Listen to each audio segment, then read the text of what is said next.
God, my camera's far away. Hey, creative minds and business enthusiasts. Welcome to Looks Like We Made It. I'm Izzy, head of production here at Howl Media, and one half of our father-daughter duo, alongside my dad, Chris, our managing director. And together, we're diving into the world of video marketing, content creation, and all things creative. Each episode, we share real stories, expert tips, and the odd laugh along the way. This week, we are joined by the brilliant Anne English, visual strategist, TEDx speaker, and author. Let's go. Wow, that was a good one. I whizzed through it. And the reason why is because I forgot to put the topic in. But you're here to tell me all about what the topic is, so we can jump straight in. But hello, Anne. Hello, lovely to be here. Thanks for coming on the podcast. We've been excited to have you on for a while because you've been all over the Northeast doing all your speaking, and we've crossed paths in lots of different ways. Tell me more about you. What can our listeners learn about Anne? You've thrown Anne under the bus there. There's normally a topic. Well, the topic, we can go into it a bit more, but we're talking about hyperphantasia. Yeah. And for everyone involved, what is that? What is hyperphantasia? Well, do you know, about 2 years ago, I didn't even know hyperphantasia was a thing, that it existed, or even that I had it.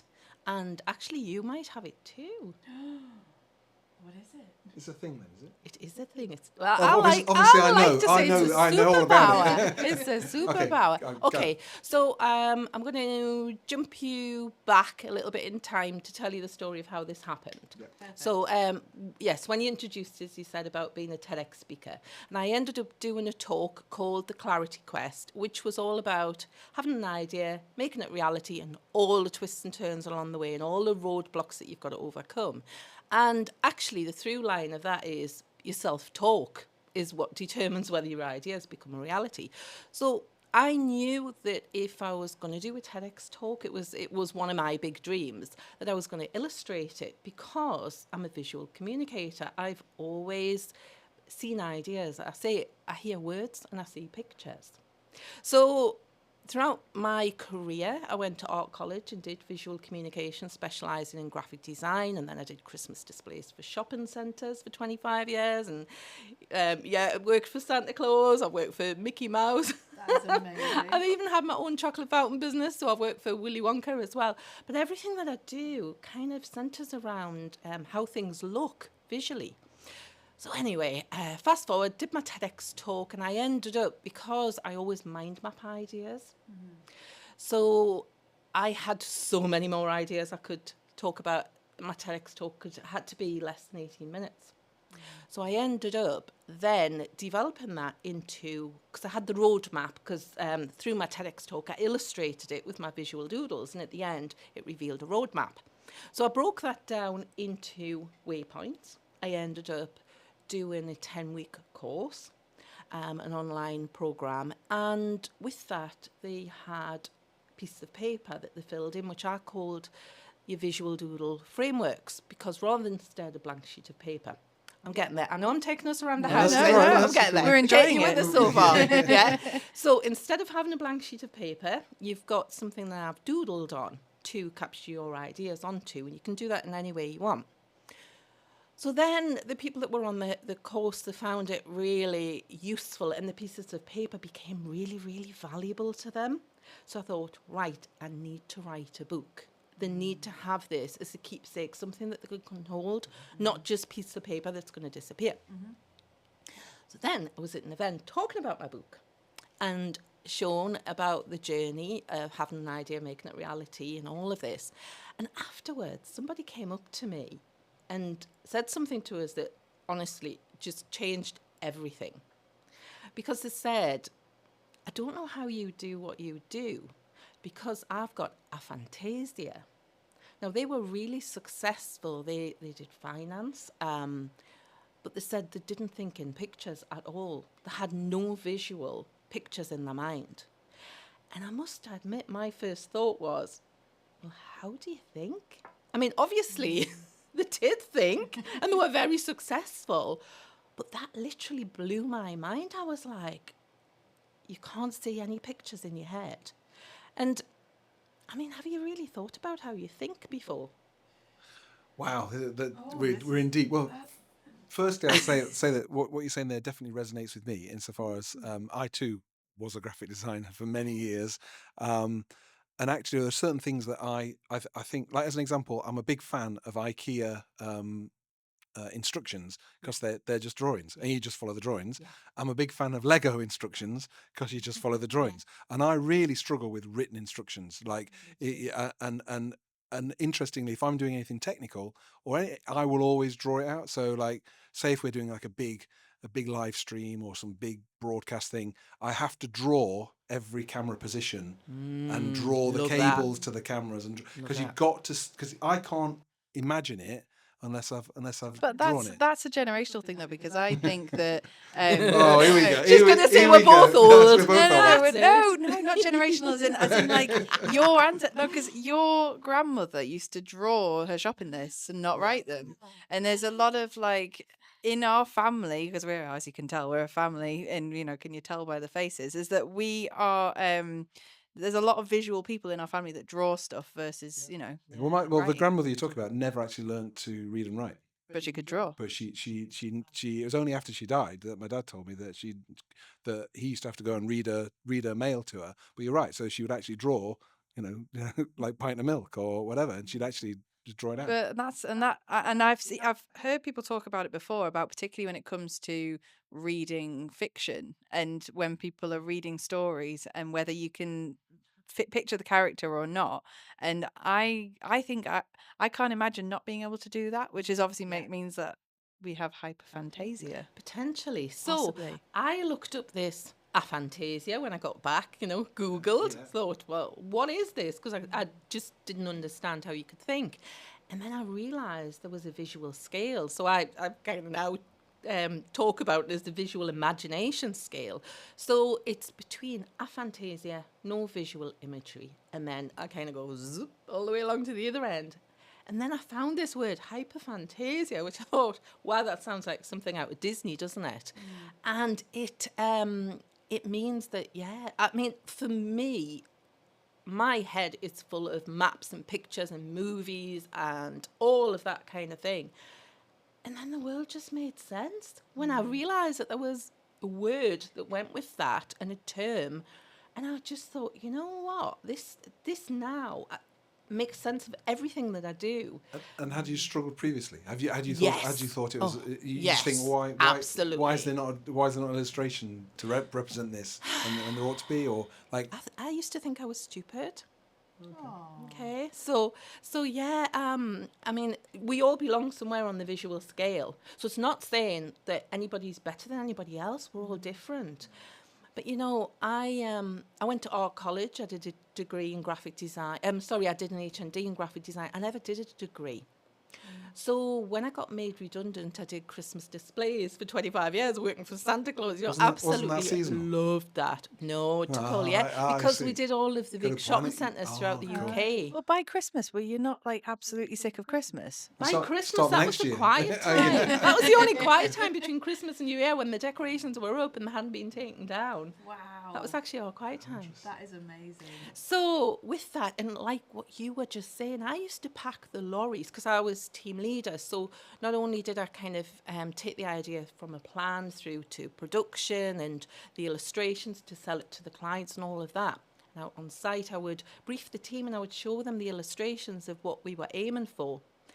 But when I used to, say, for example, the Metro Centre installations, I would have a plan of the shopping centre and I would draw where all of the lorries were going to go at what time of night for the deliveries. I would actually draw the containers, the lorries, and visualise where the boxes were going to be to stack the boxes. You are literally... you must have drawn a boot plan at some point in your life where you visualise where your cases are going to go in your boot. Okay. That's quite far. So I hadn't realised this, and as I say, everything then made sense. When I pack my suitcase, I actually put everything onto coat hangers.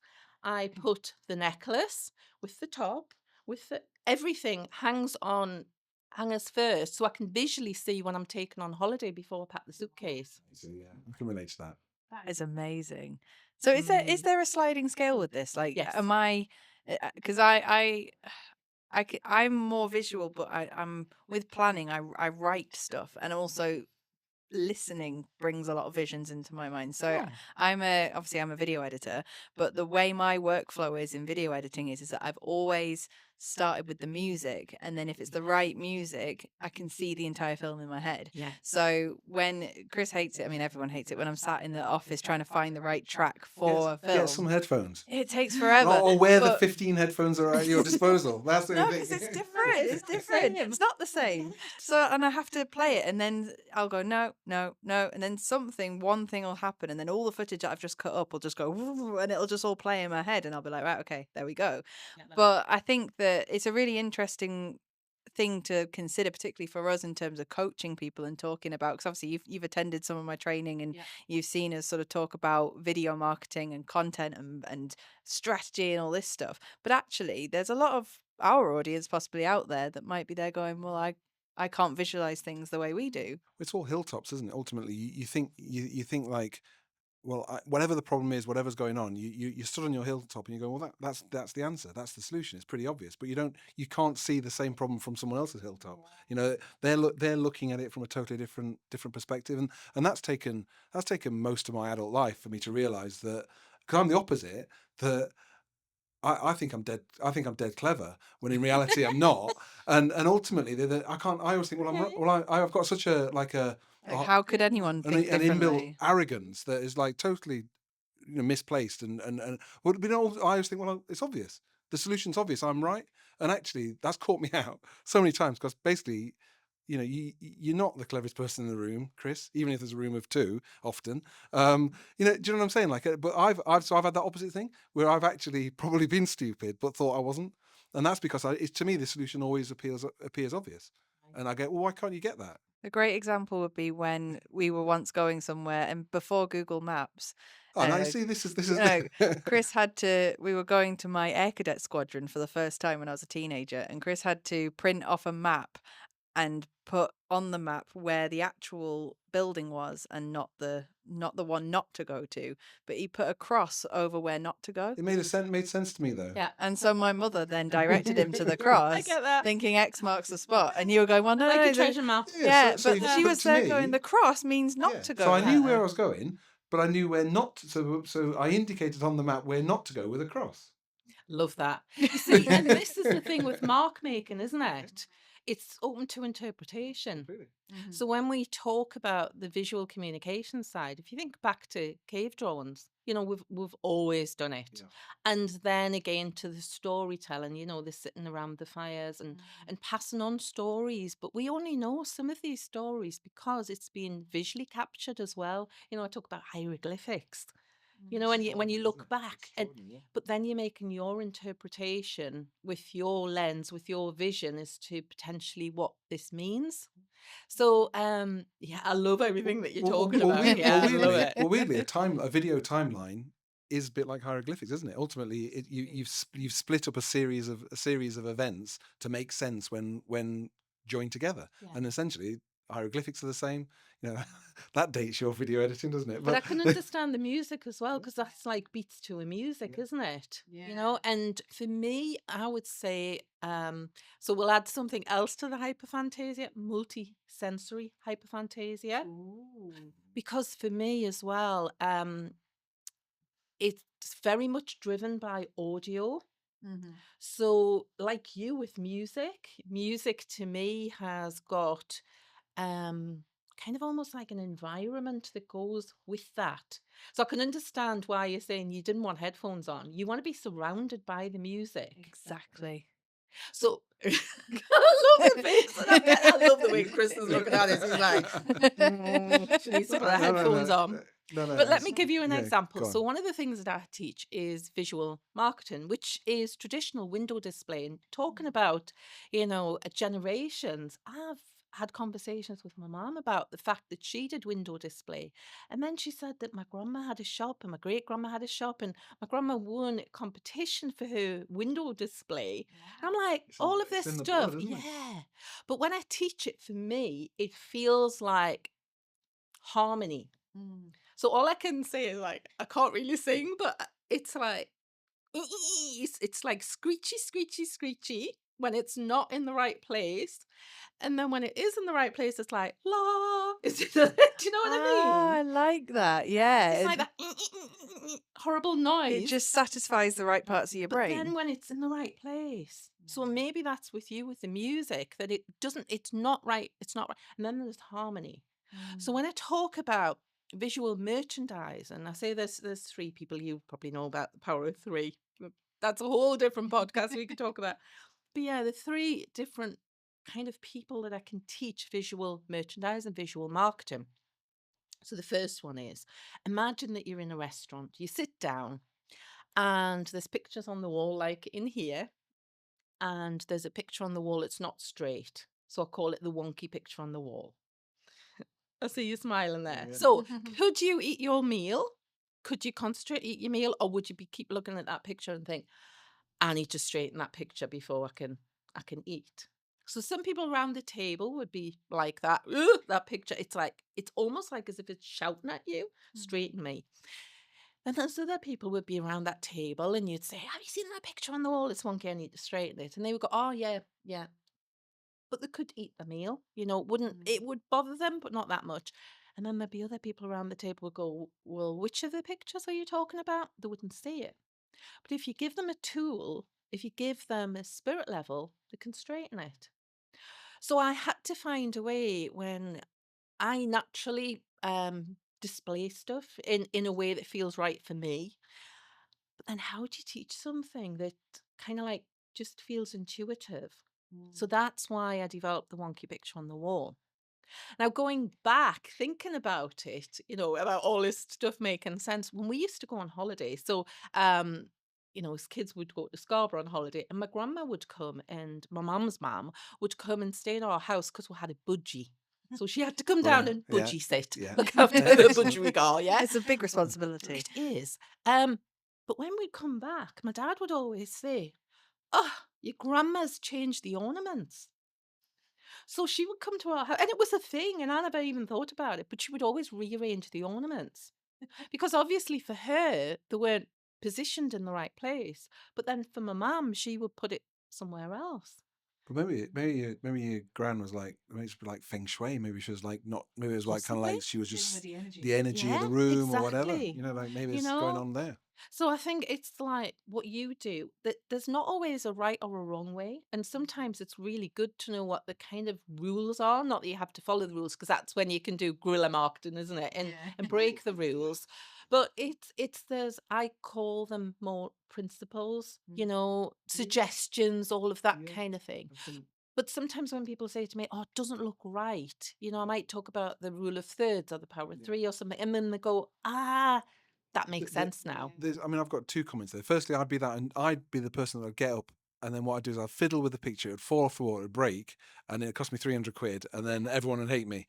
Yeah, that's kind of, I can see that's that basically happening. That's probably yeah. happened in your life. I'd be that annoying interfering person that, and then people go, "What the hell are you doing?" Yeah, and I'll straighten the picture. We're the same in cars. When we're both driving, we have to make sure the whole car is adjusted perfectly. Yeah, I can't. Otherwise, I can't. It takes me. If someone moved my car seat, it will take me a week to get it back to the actual spot it's meant to be in. We're not control freaks at all. No. But that's multi-sensory, isn't it? It is. Oh yeah, and some people are just really aware of it. Yeah. But we talk about the sixth sense for quality, I suppose, and that's something that like a lot of people. But the reason why we do what we do is that audiences see that it's perfect, the film is great, things are working, but they don't quite know what the exact thing is, but they just feel comfortable in it. They can just almost like immerse themselves in a video, in a piece of content, and just feel not like safe, but just feel like they can just relax a little bit into it. I would argue. I would say that like somebody like Apple, like if you get an Apple product, regardless of whether you're into Apple products or not, there's something intrinsically high quality about it. There's something that's just beyond a bit of glass and some metal and some components.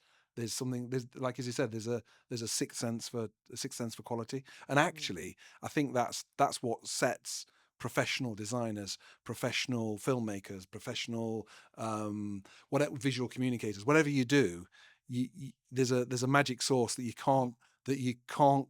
There's an extra thing that's just in the ether. But that gets me onto my something. Oh, there's a question now. No, but it's something that I'm keen to ask you about, Anne. Is that there is obviously a difference between sort of just visuals being pretty and looking nice, and actually being a strategic visual communication. And a purpose. Yeah, but Yeah. how can sort of people on their day to day, when they're promoting their small businesses or kind of thinking about their strategy and stuff, how can they make sure they get that balance right between it just looking pretty and actually having an impact? Because that's something that when I'm doing my training and stuff, a lot of people come up to me with their phones and show me what they've done and stuff and say, oh, this looks amazing, doesn't it? But I'll be thinking, well, it doesn't really do anything. Or they'll tell me something that they've done that's really, really practical and does the job, but it's really boring, or it doesn't kind of fire up my brain at all. But how can people like find that little balance? So it's about the passion, tapping into the passion and the purpose, isn't it? What's the reason behind it? Why does it exist? Why do we exist? Oh no, I love that. I love that. This is something I talk about with the clarity quest, and I take people on this journey. So we start on the quest. You start with having a head full of ideas. You've got so many ideas, you don't know where to focus on first. But some people then say to me, "Oh, but I'm not creative." And I think we all are creative. We're just creative in different ways. We create different things, don't we? And that thing that you said before, I say that's the just bit. The stuff that we just do, that's our superpower. Now, we don't see that as being necessarily valuable. Other people do. Yeah. When they go, can I just pick your brains? Or can you just do this for me? Because it's inherent in us. It's just part of who we are, part of the being. But then I talk about ideas that can be drowned. So they can be drowned in a sea of negativity. So you can drown your own ideas, and well, you can forget them, can't you, if you don't capture them. And for me, it's about writing them down, capturing them visually. But also, you can drown your own ideas with your self-talk, because you might think, oh, I've had this brilliant idea. And then you go, oh, but who am I to blah, blah, blah. And now for me, again, with this hyperphantasia, words have movement. So you can see my arms coming up here. So say, for example, you want to write a book. I'd love to write a book. Normally, the next word that comes to mind is but. I'd love to write a book, but for me, that but then starts spiraling you down. But who am I to write a book? I've never wrote a book. I haven't got time to write a book. Blah, blah, blah, blah. And you can see the moon down. But actually, if you just replace that word with a different word, because Yeah. I'd love to write a book because. Then you start tapping, it's a bit like the word yet, isn't it? Something like, oh, I haven't done this yet.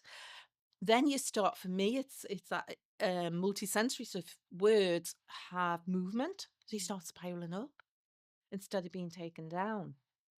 So we start with the passion, and then we move to purpose, and then it's moving on to often then we go to but how am I going to do it? And it's like, who can help you to do it? Same 3 letters, power of 3, HOW, WHO. So it's never about how, it's like, who can help? And then you go and find those people who have got those superpowers that can help you on the journey. So you will be able to see things that other people don't see because of your lens, of your vision of the world, kind of thing, whether that is visual or whether, because I still don't understand how people with aphantasia think. Clearly they do. I've been told that they kind of they feel it more. So shall I take you through an example? Yeah, please do. Take everybody through an example. So one of the kind of, I was going to say the test, it's kind of a fun quiz really, is start by thinking about an apple. So if you think about an apple, okay, the next thing I would say to you about the apple is, so think about where the apple is. Now I want you to imagine picking the apple up. Can you feel the apple? Could you turn it around? Could you see the apple from different directions? Now, could you cut the apple in half? As you cut it in half, could you hear the sound of the knife going through the apple and hitting the chopping board? If it was on the chopping board. Then imagine picking the apple up. Imagine biting into it. Can you hear the sound as you bite into it? Now, is your mouth starting to water? Yeah, I fancy an apple now. I know. You caught us before lunchtime, Yeah. but yeah, I could. Yeah. Yeah. Yeah. Now, I've asked this question of somebody that has got a fantasia, and I've said to them, "Could you describe the apple to me?" And they have said, "Apples are red or they're green." So it's a lot more factual. They know what an apple is, but it doesn't come with necessarily all of the senses. So if I say, "Where was your apple? Where was your?" Can I ask you the question about your apples? Mine was on the kitchen table. Mine was on a white table in a room with a window. Well, Okay. here then. Right here. What colour was the apple? Red. Mine was a kind of reddy, greeny, shiny one. Yeah. So now you've started to see what the surface looks like. Yeah, the detail on it, Shiny. the weight of the apple. Could you hear the noises? Yeah, I could. Definitely. Yeah. I mean, another one is think of a ball, and if you've got this ball in your hand, and then you put this ball down. For me, that would be like a ping pong ball, and I'd put it on the table, but I would hear it go ping, ping, ping, ping, ping, ping, ping, and roll off, and then hit the floor. You know, there's all of that kind of thing. So, can you now understand with the video production side why audio, for example, you'll just know when something kind of meets the visual interpretation of what you do? And then the other thing as well is that I think the other absolute skill that in video production, because that's kind of why we're here, is knowing the 90% to cut out. That's the real. Yes. So like using the apple as an example, what you'd have is you have an establishing shot to establish it's an apple. Then you'd have a Yes. close up to establish it's got some detail, and then you'd have. I mean, it's more your game than mine. But what I mean though is that ultimately we'd distill all of that process down to 3 shots, Yeah. but we'd cover off the whole Apple experience in 3 seconds. And that's why editing is a strange art in itself, because there's a lot of editors out there. We're basically the most important and least important part of any kind of production, because our role is to be entirely invisible.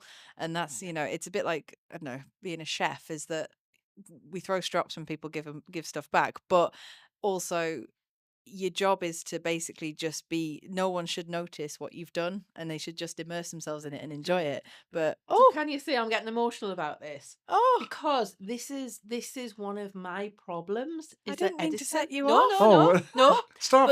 But no, this is great. This is great because Have we had a crier before? you know, No. yeah, because I'm multisensory and stuff like this, so I I love can that. hear your words, but I can see pictures. But if it takes us back to, so I used to think again stupid. I used to be told as a child that I was very sensitive and stuff like that. So I wouldn't want to be on camera in case I did burst into tears and stuff like that. Now I own it. Now I know why We'll it edit, happens. we'll edit it out, don't worry. Because the reason it's not necessarily a trigger, it's actually I can feel that. The problem that I have is I realize that when I speak, sometimes I actually over communicate because what I'm doing is I'm painting a picture in your head. Because if you ask me about everything, like when I arrived here today, I could tell you my route. I told you I went behind the metro centre. I could tell you, the traffic lights, the bump, the speed bump. In fact, there's a speed bump behind Dunstan that they've flattened off. I Oh, mean, have I was they? curious why they'd flattened that out. That's actually good to know, because they're a nightmare there. But this is my intuitive kind of like feeling Yeah. hypersensory world. It's interesting because my husband is an engineer, and it's brilliant because we do think differently, but we complement each other brilliantly. So he will say things to me about, if we might be out shopping, there'll be a car in a car park, and he'll go, "Oh, that's the neighbour from along the street," and I'll go, "How do you know?" And he'll go, "Well, that's the car registration number, blah blah blah blah blah," and I'll go, "How do you know?" Chris And knows then- every number plate from 1975 onwards, basically. So. Amazing. And then we'll have the conversation, then he'll go, "Do you walk around with your eyes closed? Do you not see this stuff?" And I'll go, "No, I was looking at the clouds. I was looking at the birds. I was looking at the flowers. Look at the pretty flowers, that kind of thing." So isn't it amazing how we all observe different 100%. things? Yeah, and it's almost like I can relate to exactly what you're saying, because you almost like can observe. You can take in too much It's too information, much. too much visual stimulation. And in this day and age where people are scrolling constantly, like that I read recently that you shouldn't look at your social media almost like, because I sometimes fall in the habit where I open my phone, turn my alarm off, and see I've got notifications. I'll go on social media, and I'm not even out of bed yet.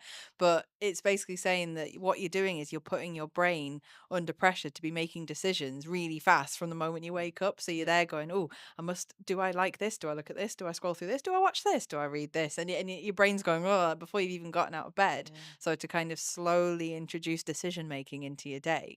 But it is something where sometimes you do get that information overload, but particularly what And we I think do. the magic happens as well from an ideas point of view, from an imagination point of view, just as you've fallen asleep or just when you wake up.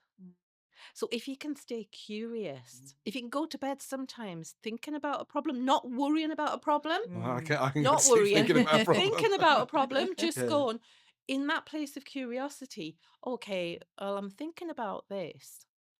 And then your mind, your imagination can go to work, and then you can wake up in the morning with the solution. But you have to just stay in that moment, because as soon as you get to the fully awake, you've forgotten it. I think also there's an element of like almost feeling like you need to conform. You know, it's interesting you're saying then that because I've had in my career that, you know, I'm lucky enough or unlucky enough, depending on the where the wind blows, to have owned, you know, quite a few businesses, and some have been quite successful and others less so. But I've been on a journey, but A quest. a quest. But I've been told numerous times I'm too nice. You're too nice. You're too nice to be in yeah. business. You should be hard nosed. You should kind of, you know, you should be a sort of a real, you know, you got to Hand to the grind. hand to the, you know, really sort of, you know, the other guy is not, you know, you're not just about being a winner. The other guy should be a loser. The hustle. It's all and the about the hustle. hustle. And I'm kind of like, well, you know, I kind of like the fact that I'm sort of quite smiley, and I don't really take things that seriously, whatever. But it's kind of weird how I've tried being tough at business, and I'm just crap at it because I can't pull it off, you know. And it is weird, like how people have a perception that you should behave a certain way, and then you're always feeling like, well, it makes me a bit on the outside. So I don't know where I'm taking Well, it that. goes But back anyway, to you when know. I was at school. You know, I used to get told at school to stop daydreaming because I would be looking out the window, stop doodling, that kind of. I mean, my books were written in the margins, you know, but when you could write on books and stuff like this, you know. So we can think different, but other people may say, "Oh, you need to do it this way." But I think for me, that's where, you know, everything just changed when I found out about hyperphantasia, because I would always think I can't retain numbers. I just can't, you know. So I used to think I needed to study more, concentrate more, pay more attention, all of that kind of thing. And now I know that's not me. That, but I do have other superpowers. But you know, and again, I think because I've jumped into the movie Superman already, you know, your kryptonite and your dynamite. So that might be my kryptonite. But that doesn't mean that I don't have other things that I can bring, like call them Well, gifts. that's it, and focusing on strengths as well. I mean, we could talk all day, but I'm conscious of time as well. So I feel like, you know, but but when I was at school, the system for marking and the system for maths, because I've always been rubbish at maths, but I use it quite a lot in my job, and I have used it in the past, I can get by, but it's something that I've always been rubbish at, basically. But the one thing I stand by is at school we were taught a particular method for doing like long multiplication or something like that.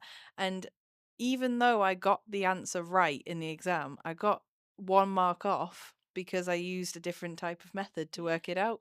And that stopped me from liking maths, and probably the reason why I'm not very good I at do it. remember you used to just guess. I the can't know, I just 7. so you got, yeah, there was a 1 in 50 billion chance you'd get the number right. You just go, yeah, the answer's 17.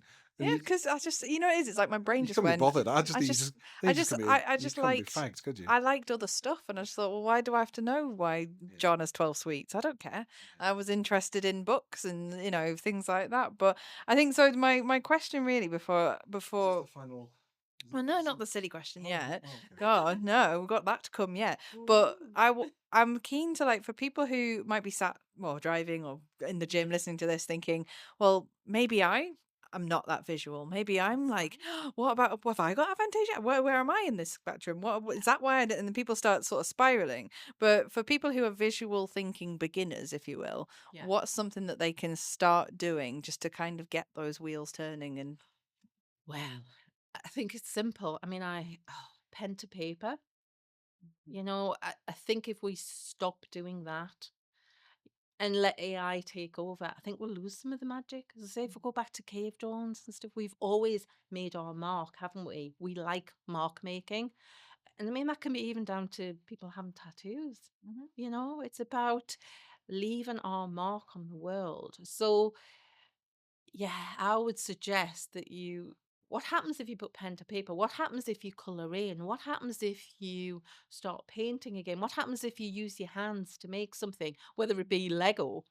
Um, what would happen if you did something like that, or you made something, you were creative? Maybe it's baking a cake, or planting a seed and watching a flower grow, or something like that. Um, you know, I've got this year, I'm going to be 60. So I decided, No. I What? know. But yeah, so I decided I was going to have a year of celebrations. I was going to do Disney style. So I've called it the Celebration of Imagination. I've given it a name. I've upgraded my ideas book instead of 50 big ideas to 60 big ideas. And there's a whole section now on imagination at the end of it because I talked about your self talk, but it's also about your imagination. So, for example, when you were a child, well, go to now, if you see a box, what is it? It's probably an Amazon delivery. But as a child, if you had a cardboard box, what would it be? Be a racing car, I don't know, like a airplane, Barbie. s- spaceship, be I anything, couldn't it? know. Why did we stop seeing it as those things? Why did we start seeing it as just a delivery of something, just a vessel to contain, what we're getting, rather than for us to go in it and use our imagination? So I want to get people to think about their imagination again. I've been lucky in my career because, as I say, I've worked for Santa Claus, Willy Wonka, Mickey Mouse. I haven't had to grow up. Um, You never grow up. I know.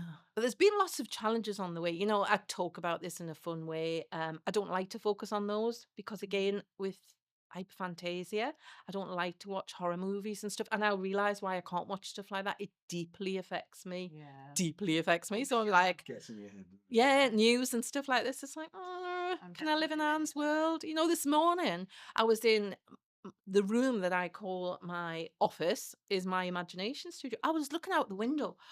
There was the moon. It was We a full had moon, wasn't a it? full moon, and I Yeah. was watching it. The moon actually go down. The sun, well, the moon set. I'd never seen a moon set before. Wow. Out of the window, that's the world that I live in. But why not we get to choose? I mean, the thing that I want to leave you with is a question about wishing and worrying. What's the difference? What's the difference between a wish and a worry? Well, that's deep, isn't it? Yeah. Well, there's yeah. Well, it's focusing on the outcome, isn't it? You're worrying, Absolutely. you're thinking about all the terrible things that could happen, but the wish is that you're wishing all those terrible things don't happen, but the good things that come from it, Yeah. if you will. If that makes So a sense. wish and a worry, all you're doing is you're using your imagination to jump to your future self, aren't you? You're jumping somewhere in the future and you're trying to imagine what it's going to turn out like. And when you're worrying, you're thinking about all the negative things that could happen. But when you're wishing, you're focused on the positive. So I must admit, I like to try and focus on the positive. That's not to say I haven't had lots of challenges along the way, but I get to choose where I put my energy. So yeah, I'll keep it in the wishing. That also comes with experience as well, doesn't it? Yeah, it Because does. I always think 60 that years of 60 years of experience. experience, yeah, and Absolutely. ultimately that Absolutely. you're in a position of privilege, I think. Yeah. I mean, I have had panic attacks and stuff like that, throughout my career and things, but I've learned strategies. I've worked out what the things are that you can do. And I think, like you say, I'm about to jump to level 6, aren't I? With 60 years. So you literally learn from those experiences. University of Life. Yes. And all that. But that was absolutely amazing. Thank you so much, Anne, for being on. But before we go, I have my one question. I ask a question at the end. Because the It's last ones always a haven't bit been that silly. silly. No, but I think this one's not going to be too. Okay. It's just a. I Challenging. could go. Do you want silly or not silly? I like having fun. Let's go My silly. new shoes Go have on, just been man. delivered. Have they? Yeah. Oh, have you got your shoes on? I've got some I shoes. missed your I've got shoes the other I've got, We day. need a shoe cam I've on the got new podcast. shoe cams. Yeah. These are my purple and pink boots. You need to be more Love flexible. it. You need to bring your leg up. I love it. What I'll do is we need like a prosthetic leg with a shoe on the end of it. Yeah. So my question is, it's the silliest one I had on here, but Okay. if you had to eat one meal every day for the rest of your life, what would it be? Oh, that's a tricky one. We went profound on this What- podcast. I feel like we need to Uh, make it even more profound with this answer, because mine would have to What's be one meal? yeah, like one meal. Not just like one ingredient. Like you couldn't say yeah, you've like got to a- work like a with it. You dish. got to work with A you got to dish. work with a humble egg. A That's dish. all you can work with. A dish. A dish. Oh, you need to come back to me on that one. See, I'll go for some kind of like nice tomatoey pasta dish, because I'm a pasta fairy and I can Yeah, eat pasta but all every the meal, time. because you might want to just end your life. That's just ridiculous. You know, like Yeah, I'd be asleep a lot of the Yeah. time, but yeah, I'm gonna go for some kind of like steak and pasta situation. okay, Well, I'm vegetarian. Okay, so not the steak. So You can can have I a- go for can have a afternoon steak. tea? Good Ah, idea. that's a good- Yeah, because I do like my tea. I must admit, I do like to drink tea. yeah. Good mix of sweet and so, savoury. Yeah, you would have sandwiches on there, and you'd I have like cakes, that.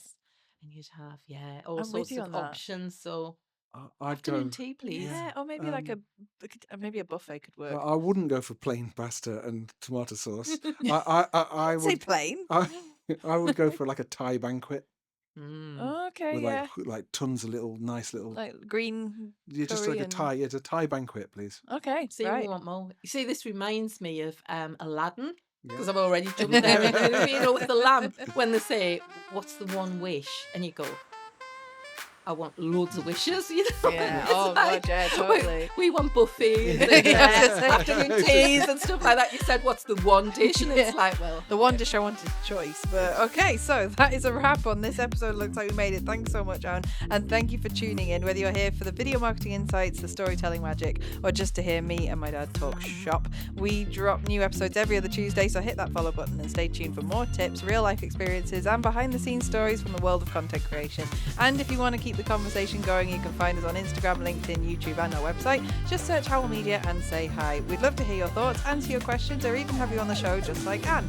If you've got a great story to share or fancy joining us for a chat just like Anne, drop us a message. We're always looking for inspiring guests just like Anne. Until next time, keep creating, keep storytelling, and remember, every great piece of content starts with an idea, and we'll see you in 2 weeks. Bye for now.